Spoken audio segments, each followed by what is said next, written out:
Next topic is theory of constraints and throughput costing. This is a very important topic from exam point of view.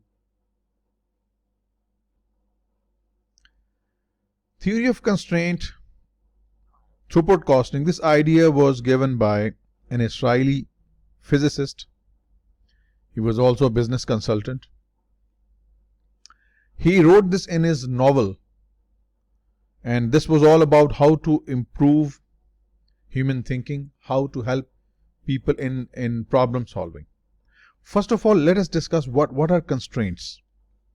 This is how we can represent what a constraint is. Let's say you have a very high speed internet, 300 Mbps, but because of some maybe damaged wire, maybe because of some connectivity issue, you are only able to get 1 Mbps. So even though the internet speed is very good, but because of some wire damage or for some other reason, you are not able to get more than 1 Mbps. So what to do with this constraint, how to solve this problem? This is the theory of constraint all about. Let's give it a more practical appearance. This is the title of the novel, The Goal. I have its PDF version. If you need, I can share it with you. It's hardly 200 plus paged novel, and it gives you the idea how the problems can be solved through a step-by-step logical rational basis. Anyways, let us focus on exactly what do we need to learn from theory of constraint. Look at these 4 workers working. The first worker has a speed of giving output 600 units per day. The second worker has the capacity to produce 525 units per day. And look at this worker. He's the one who is able to produce 450 units per day. Now, the issue is that the production is progressing this way forward. The output produced by this young man is transferred to the next person, and from here to the next department. So since it's a sequential process where the output of one person is the input for another, this causes us a serious problem for us. Why? Because this person can work faster. He can almost work at 525, but this man here, because of its slow speed of working, we will have a lot of unfinished work. Same thing we have here. Because of this constraint, this person here and this constriction here, they are both constraints. They are both constraints, and we need to do something about them. So how to deal with the constraint, how to deal with such a problem that might slow down our production process. So what to do? We have a step-by-step approach. There are 5 steps to follow. In the first step, you need to identify where the constraint is, where the problem is. In the second step, we'll discuss all these in detail. The second step is to determine the most profitable product mix given the constraint. Even constraint is there, how we can make the best use of constraint. The third, maximize the flow through the constraint. Make sure your constraint is working at full capacity. Do not give any leverage, do not give any leeway to your constraint. Make him busy all the time. These 2 points look similar, but I will explain the idea further. And in the fourth step, you need to increase the capacity at the constraint. You need to maybe hire another person so that the work could be sped up. And finally, redesign the manufacturing process for greater flexibility and speed. These are the 5 steps that you can take to overcome the problem of constraint. These first and 2, the third and fourth, they are called short-term solution. This is the medium-term solution, and this is the long-term solution. I'll explain these. Short-term solution is that make good use of your constraint. Medium-term solution is that you need to increase the capacity at constraint, hire another person. And the long-term solution is to redesign your process and identify where the constraint might occur and plan accordingly so that your business can attain greater productivity, greater output. I'll explain all these. So let us discuss these 5 steps one by one. First step, how do we identify the constraint? How do we know where the problem is occurring? This is the first step here. It's very simple. You just need to look at your production system and see where you have the highest level of work in process. That's your constraint. Now look at this. This young man here, he has got the highest level of unfinished work, highest level of work in process, means this is a person who is the constraint. This is the reason why our production system has slowed down. That's the problem. We need to overcome this problem. Then the second step, determine the most profitable mix given the constraint. Let me explain this idea through the help of a new concept which you might not have done earlier, called throughput contribution. What you have learned so far, that your gross profit is equal to sales minus your cost of sales, cost of goods sold. And of course, you know, cost of goods sold contains your direct material, your direct labor, your variable overheads, and your fixed overhead. Fine. Then we learned how to calculate the contribution, that is sales minus all variable costs. Sale minus all the variable cost. Now we come up with a totally new concept called the throughput margin. Throughput margin is called sales minus direct material only. Throughput margin, also called sometimes throughput contribution, it is sales minus direct material only. First you need to understand this concept, then we will understand what is the step 2. We have identified the constraint. Constraint is that production mechanism or process where we have the largest unfinished work, the largest level of our work in process. The second is determine the most profitable mix given the constraint. Before that, we need to learn what is throughput margin. It is sales minus direct material. Now, why direct material only? The logic behind this, that your direct labor more or less tends to be fixed. Direct labor is considered fixed. Variable overhead in the short run, in the very short run, it is considered to be fixed. What is truly variable? What is truly variable? Only the direct materials are truly variable. This costing is called throughput costing or super variable costing. This throughput costing or super variable costing, it is only studied right in theory of constraint. You will find this topic nowhere in any part of your CMA syllabus, just here in theory of constraints. Right? So what is throughput margin? Sales minus direct material. Now, we need to focus what exactly he means when he says determine the most profitable products mix given the constraint. Alright, let's explain the idea. Let's say we have 3 products, product A, product B, product C. Product A sells for $10, $15 and $8. The direct material used by product A is, let's say, $5, $8, $2, right? So what we get is called the throughput contribution margin or throughput margin. It is $5 for A, $7 for B, and $6 for C. Now it appears that item B appears to be the most profitable. Item B appears to be the most profitable on per unit basis. It sells for $15, but the material cost is only $8. This is not the conclusion. We will first have to see our constraint. Let's say our constraint in the given example is machine hour. We have limited machine hours. We can't use machine hours available for all the products. We have very limited machine hours, and as per our production system, A takes 2 hours to complete, B takes let's say 5 hours to complete, and C takes just 1 hour. Now, if A generates $5 contribution, throughput contribution, by using 2 hours, if I calculate the contribution margin per machine hour or contribution margin per constraint, 5 upon 2, it will give you $2.5 per machine hour. 7 upon 5 gives me just $1.4 per machine hour. And then 6 upon 1 gives me $6 per machine hour. Now listen to me very carefully. 5, 7, 6, these are throughput contribution margins. 2 hours, 5 hours and 1 hours are required by product ABC. If I divide this throughput contribution margin with the machine hours needed, what I get is something very helpful for decision making. If I have 1 machine hour, and if I use that 1 machine hour on item A, it gets me $2.5 of contribution margin, throughput contribution margin.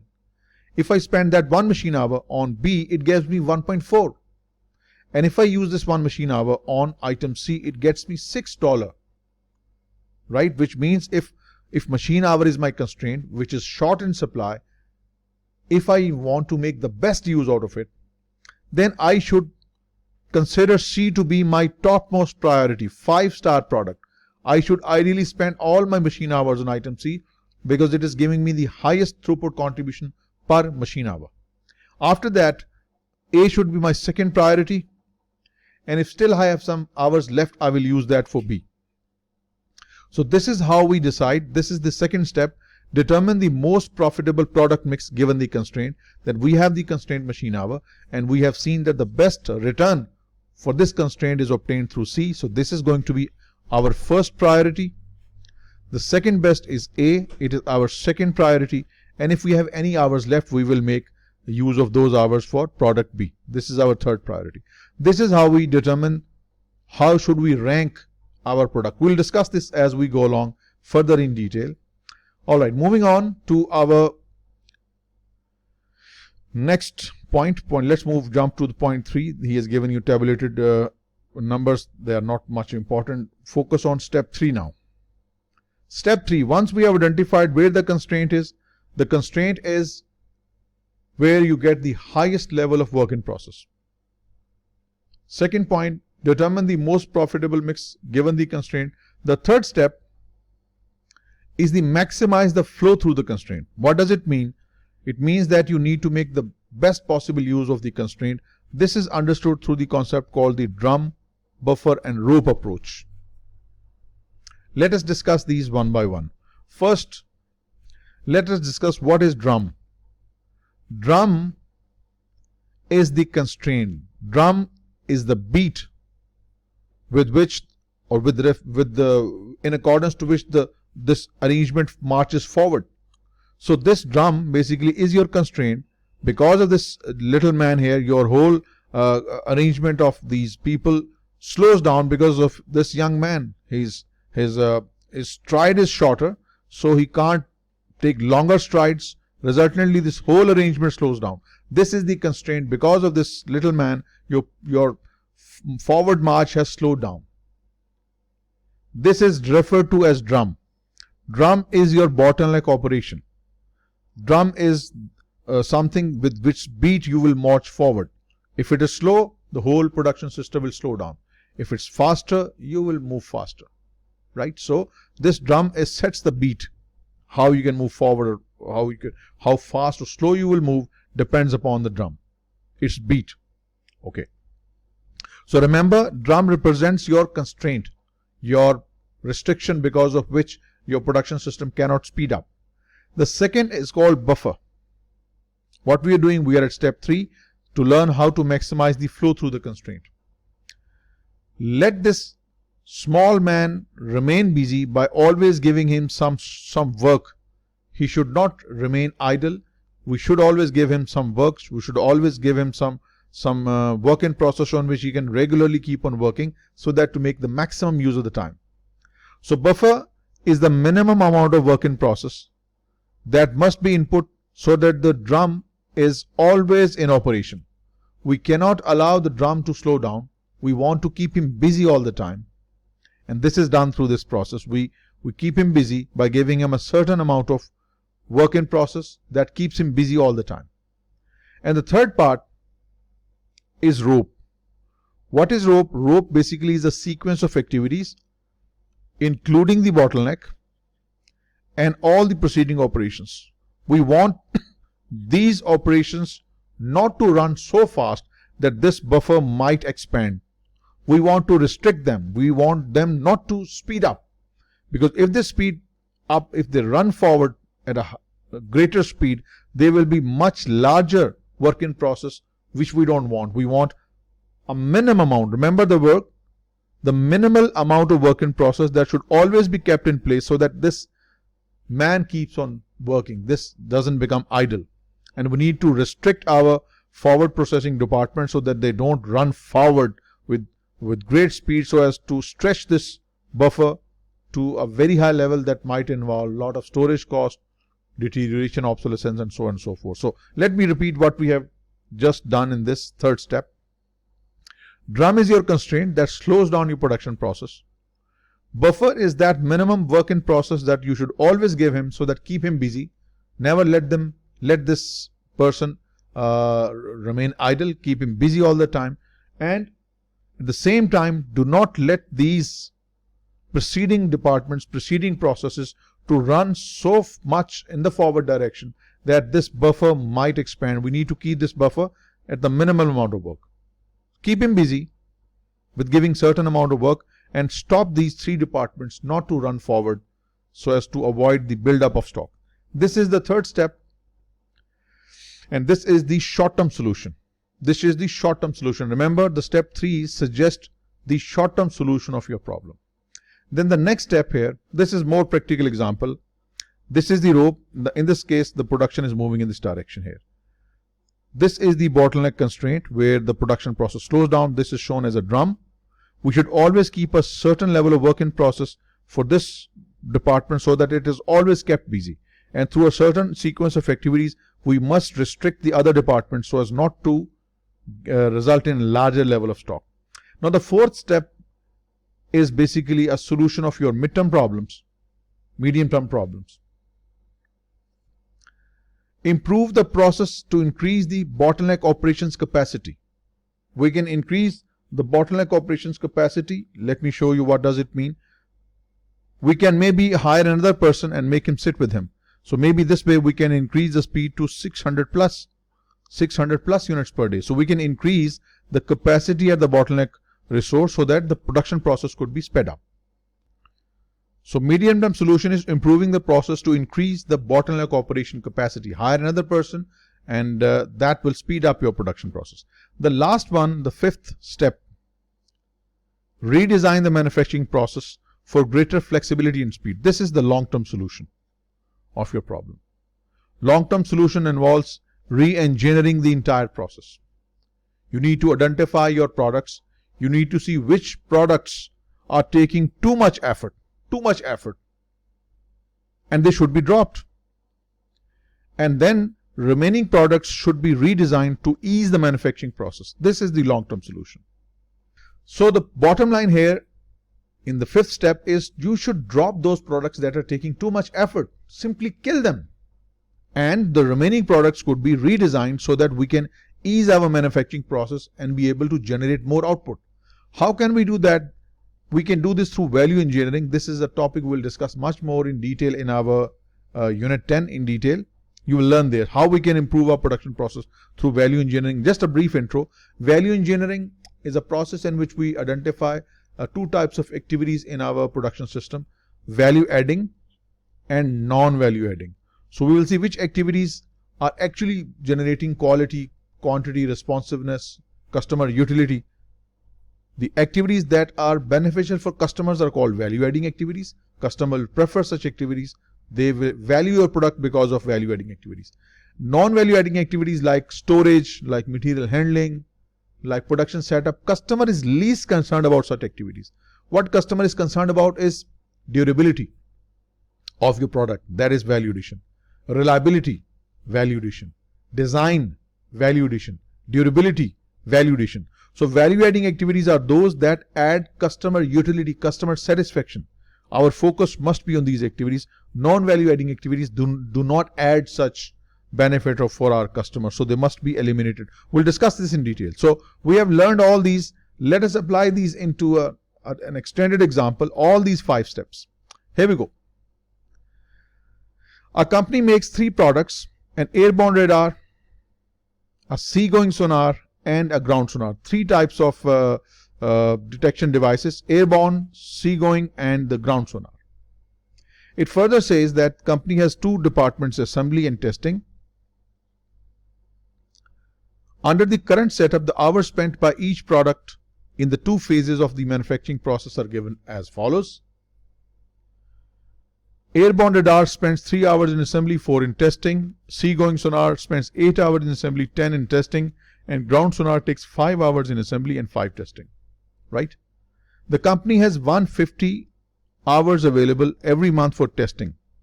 This is the constraint, which means our testing department is the constraint. So remember, how do we identify the constraint? The constraint is that department, process, or a person which causes the production system to slow down, or where you will find the largest level of work in process. It's not that person is incompetent. It is because the process is difficult. Testing is a complex work. So that's why this department is your constraint, and we have just 150 hours available. So first step is done. You identified the constraint. Your constraint is the testing department. A very important point to learn here, a very important point, please, gentlemen. Your product can never be a constraint. What is constraint is your process, is your activity. Your particular department, like testing department here, is the constraint. Machine hour is the constraint. Labor hour is the constraint. Productive capacity is the constraint. Material is the constraint, right? That is restricting your output. So the first step is identify the constraint, which we have. Testing is your constraint. The next step is to determine the most profitable product mix given the constraint. This is the given information. This is the example extracted from your book, so nothing new. Determine the most profitable product mix given the constraint. We have three items: radar, seagoing sonar, and the ground sonar. It sells for $200,000, $600,000, and $300,000, right? This is the selling price. I told you the relevant profit here is the throughput margin or throughput contribution margin, which is calculated by deducting the material price from selling price. If the selling price is $200,000, material is $100,000, what you get is 100,000. This is throughput margin. 600 less 400, 200. All these are given numbers. 300 selling price for ground sonar, material cost is 250, throughput margin is $50,000. Now the mistake most of you might make, it appears that seagoing sonar is giving us the highest throughput margin. This will be wrong, because we just don't need the throughput contribution margin. We need to see which of these is providing us the highest contribution margin per constraint. So please avoid making this mistake. The crucial factor here is not to select the one producing the highest contribution margin or highest throughput margin. Crucial is not to select the one with the highest throughput margin. We need to select the one that generates the highest margin per time spent in the bottleneck operation, like testing department. Now if you go back and see, this is your constraint. Airborne radar takes 4 hours here, seagoing sonar 10 and 5. 4, 10, 5. See, you have 4, 10 and 5. What you're going to do now, you're going to divide your throughput contribution with constraint. 100,000 upon 4 to 25. 10, 20,000. 50,000 by 5, 10. Now please focus what I'm going to tell you. Now just look at this. This is important information. Throughput margin per hour. If I have 1 hour available in the testing department, that 1 hour can generate $25,000 contribution if I spend it on radar. That 1 hour can generate $20,000 of contribution if you go for seagoing sonar, and it will generate $10,000 if spent on ground sonar. Now this tells us all. If we have 1 hour, the highest reward we can get is from radar, the second highest from the seagoing sonar, and if we still have some hours available, then from the ground sonar. So now we have ranked. This is called determine the most profitable product mix. That our priority is this, second, and then third. That's the second step. Now let us rank and let us decide how many hours we are going to spend. All this is given there. This is information we need to know. We have demand of 12 airborne radars. We have demand for 6 seagoing sonars, and we have demand for 22. This is 6 here. 22 ground sonars. We have the time also given, that each airborne radar requires 4 hours of testing, 10 hours, and then 5 hours. Now let us plan accordingly how we can allocate our limited time available. Remember, we have 150 hours available given at the very start of this question, right? Now if we want to make 12 airborne radars, each requiring 4 hours, 12 times 4, 48, means first out of these 150 we will allocate 48 hours for radar, because this is the most profitable product. What is the balance available? 150 less 48, 102. Next priority is the seagoing sonar. We need to make 6 of these and each requiring 10 hours. 6 times 10, 60. So we need 60 hours for the item that has the second highest throughput margin. So 102 less 60, we are left with 42. Now we require 22 multiplied by 5. We need 110 testing hours for ground sonar. So in order to make 22 ground sonars, we need 5 times 22, 110 testing hours. But we have only 42 hours available, which means there is a shortfall of 68. So we will try to use as many hours for airborne radar, make them all, spend on the second one. If some hours are left, whatever are left, just allow them or allocate those hours to the lowest throughput margin. This is how we decide which item is our priority, right? That is the second step. In the third step, maximize the flow through the bottleneck operation. What does it mean? It means that this constraint testing department make full use of these hours available. Never let the people working in the testing department to stand idle. They should always be on the move. Make the full use of these hours available through the approach called the drum buffer rope approach. We discussed that earlier. So the company will apply the drum buffer rope approach. Drum specifies how production speeds up. That's the testing department. Buffer, the minimum work should always be given to the testing department so as to keep them busy.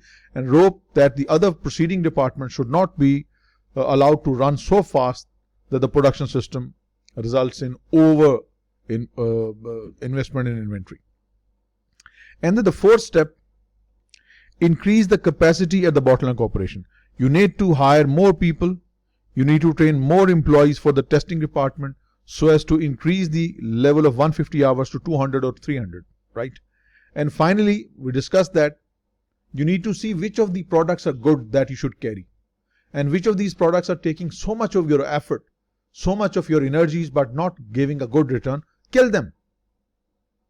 That's the fifth step. Redesign your manufacturing process for greater flexibility. We discussed that you need to see what manufacturing technology can we use, determine which products we want to continue, which product you want to just stop producing, so as you can free up your productive resources and make them use in the most efficient manner. Now, sometimes it is required to compare theory of constraints with activity-based costing. We discussed ABC earlier. What's the stocking? Both are process improvement tools. No doubt we are studying process improvement tools. Both are process improvement tools. The basic difference is that theory of constraint has a short-term focus. TOC has a short-term focus based on costs of materials and product mix only. TOC is a short-term, whereas activity-based costing, it has a longer-term focus. Why? Because it considers not just material, it considers all costs. Material, labor, variable overhead, fixed overhead, selling, distribution, marketing, all the costs. That's why ABC is a better performance improvement tool. Then TOC analysis focuses only on the constraints and operational capacity, just on the production side, right? Whereas ABC requires defining cost drivers. What are the activities that drives the cost up? How we can identify. One of the important advantages of ABC is that ABC will identify certain processes that are not adding any value. We discussed that a little while ago under value engineering. So we can eliminate those activities that are not generating any value for the customer. We will focus only on those activities that are value adding. Those activities customer prefer. Those activities generate customer utility, customer satisfaction. That's why ABC is a better performance improvement tool than TOC, because TOC focuses only on constraints, operational capacity, only on the material, whereas ABC has a much wider outlook. A manufacturer can sell its single product for $660, that's the selling price. Below are the cost data for the product, direct material, direct labor, manufacturing overhead. The relevant margin when beginning a theory of constraint analysis is, always remember, this is a very important point, please note down, when the word TOC is explicitly, clearly mentioned in the question, cost, only then you should go for throughput margin, that is sales minus direct material. Only TOC is mentioned. Only then you should do it. So selling price is 660, direct material is 170. So the difference between the selling price and direct material should be the throughput margin, which I believe should be 490. That's A. If the TOC word is not mentioned, and you have to rank which of these products should I make? Should I make A first, B first, C first? If TOC is not mentioned at all, then you should use your conventional contribution. And what that is, selling price minus all the variable cost. When I say all the variable cost, that involves direct material, direct labor, variable overheads, variable selling, variable administration, all must be deducted from the selling price in order to determine your contribution, and then rank your production according to that contribution, whichever item generates the highest contribution per labor hour or machine hour. Please, gentlemen, I'm going to repeat, this is important. If you see the word TOC, only then you should go for throughput margin is equal to sales minus direct material, and that's how you should rank your product ABC. If TOC is not mentioned, then you should use the regular conventional contribution, that is selling price minus all the variable cost, and that contribution which you get should help you decide ranking of item ABC. This is important. So I'm sure you would have got it. So what we have now, the answer, we got the answer, it has to be A. Next, we discussed a little while ago, your product is never a constraint. Your product A or B can never be a constraint. What is a constraint?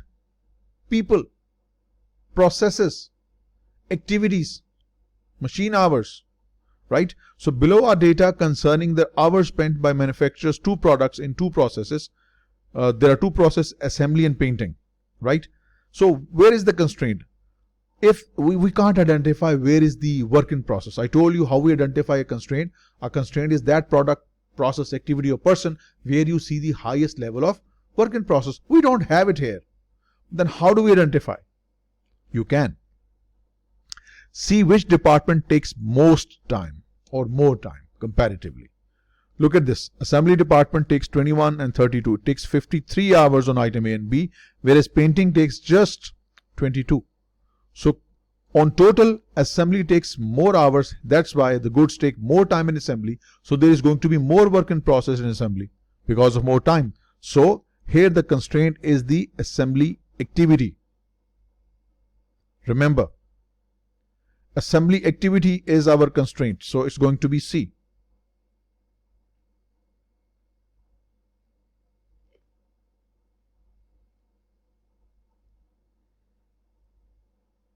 Next, data regarding 4 different products manufactured by an organization are presented as follows. Direct material, direct labor are readily available from the respective source market. However, the manufacturer is limited to a maximum of 3000 machine hours. This is the constraint. He has already given you that we have just 3000 machine hours. So that is your constraint. Now the question says, we have item A, B, C, D. They sell for 15, 18, 20 and 25. Variable cost is 7, 11, 10, 16. He doesn't use the word theory of constraint. Since he doesn't use the word theory of constraint, that's why we have been given the selling price and variable cost. Mafi direct material. No direct material here. So that means what we are going to calculate here is the regular contribution margin. Your regular contribution margin, and that's going to be $8 for your item A, $7 for your item B, $10 for your item C, and $9 for your item D. Right? So we get $8, $7, $10 and $9. This is the contribution, not the throughput margin. Right? Now it says that units produced per machine hour. If we have one machine hour, this is our constraint we are discussing. In that one machine hour, we can produce 3 A's. If you produce 3 A's, how much contribution you will generate in 1 hour? Let me write this down. A, B, C and D. If you have 1 hour, if you use that to produce A, you will be able to produce 3 A's. And these 3 A's will generate a contribution of $24 for you. Okay. Now, if you have 1 hour, you spend it on B, how you will be able to produce 4 Bs, and these Bs will generate 4 times 7, $28 contribution for you in 1 hour. In 1 hour, you can produce 2 Cs. Each C generates $10 of contribution. 10 times 2, $20. And finally, the last item, you can produce in one machine hour 3 Ds. Each D generates $9 of contribution. So it means that you will be able to generate $28 of contribution. Now you can, not from this, you can decide from this. If you have 1 machine hour, A gets you 24, B 28, C 20, and D 27. Sorry, it's 27. 3 times 9 is 27.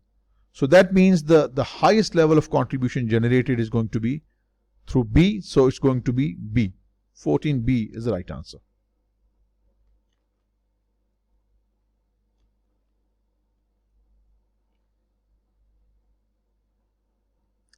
Now, in a theory of constraint analysis, the bottleneck operation corresponds to which of the following drum buffer rope models? We discussed this a little while ago, and let me show you also. This is it. Drum is the constraint. Buffer is that minimum work in process that should always be put in place so as to keep your constraint busy, and rope is the sequence of activities including the constraint and the proceeding department so as to restrict the production and avoid the inventory buildup. So bottleneck operation or constraint basically is drum. Okay, now the following steps make up the stages of a theory of constraints analysis. If executed in the correct order, the sequence would be: our first step is to identify the constraint. So your third step would be the first one. The second step, once you have identified the constraint, the second step is to determine, this is going to be the first one, determine the most profitable mix given the constraint. This is the second step. So your one option here, this first one will be the second step in sequence. Then after that you have determined the most profitable mix. The next step is to maximize the flow through constraints. It's going to be fifth one. This is going to be the third step. Then increase the capacity at the constraint. That's the midterm solution. That's the fourth priority. Second one. And the last one is to redesign the manufacturing process. Kill those products that are taking more effort and take those products that can be used to reduce your constraint on the machines and efforts required. So that would be option D. Absolutely right. Option D is the right option. Now here is a good question to wind up the topic.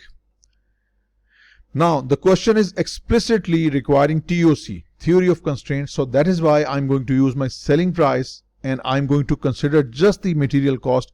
I'm going to ignore the direct labor cost. I'm going to ignore the manufacturing overhead. Just the selling price and direct material, because TOC is based upon the throughput margin. So the question is all about: Bombastic Bathrooms manufactures a certain style of plumbing fixtures in 4 materials. Price and cost data for each are given below. Brass, chrome, nickel, aluminum. Selling prices are given. Direct materials are given. Labor cost, material is given. And then look at this. 3 hours are required for brass, 3 for chrome, nickel and aluminum. And similarly, machining department takes these many hours on above items. Finishing and inspection. Bombastic is currently producing equal quantities of each fixture. The margin amounts of interest to Bombastic Bathrooms at the start of theory of constraint analysis are, remember, the margin amounts that we are interested in under TOC is the contribution, throughput contribution margin or throughput margin. That is the selling price minus direct material cost only. So let me mark it. It's going to be just, not going to consider the labor, not the manufacturing overhead, just this 250 less 100, that's 150. 220 less 90, it's going to be 130. 375 less 195, it's going to be 180, and 400 less 210, that's 190. So these are the throughput margins, the throughput contribution margins, selling price minus direct material cost only, because under throughput theory of constraint analysis, only the material is considered to be the truly variable cost. Labor and variable overheads are not. So we got our answer: 150, 130, 180 and 190. These are the relevant margins that you should consider for theory of constraints only. If TOC word is not mentioned, then you will take all the variable costs, and that would have been given in that case. So we got our answer. It's B. The next question says, the constraint in bombastic manufacturing process is, which of these is constrained? Remember, the products are never a constraint. Constraints are you people, processes, activities. So these are the departments, the activities that might be the constraint. How do we identify? You can identify by just adding up the hours required by these items. So if we go horizontally and write in red, inspection and packing takes 4 hours for all these 4 items, and the finishing department takes 4, 3, 7, 10, 11 hours. Machining department takes 6, 4, 10, 15 and 4, 19, and the boring department 6 plus 6, 12, 12 and 18. So the department that is taking the most time is machining. Absolutely, Gauss, you're right. So we have identified that the machining department takes the most time. So this basically is our constraint that is slowing down our production. Now the important point here. A TOC analysis would recommend that bombastic bathrooms expand its limited resources mainly to which product? We discussed, we will rank our, first we have identified this is our constraint. What we do in ranking, we take the contribution and we divide it with the constraint resource. 150 is generated by brass and it takes 4 hours. So 150 divided by 4, that will give you $37.5 per machine hour for brass. What about chrome? Remember, it is on per hour, per machine hour basis. Then for chrome, it's 130 based upon 5 hours. 130 divided by 5, it's going to be $26 per machine hour. 180 upon 4, that's, I think, it's going to be 45. $45 per machine hour. And then we have 190 divided by 6, is going to be 31.67 per machine hour. Now the point is, if I have 1 machine hour, how do I decide? I will spend my machine hour on the item that generates the highest level of contribution per constraint. This is the one. Absolutely, Gauss, you got it right. Nickel. Nickel is the product generating the highest level of profit. So that is my final selection, nickel.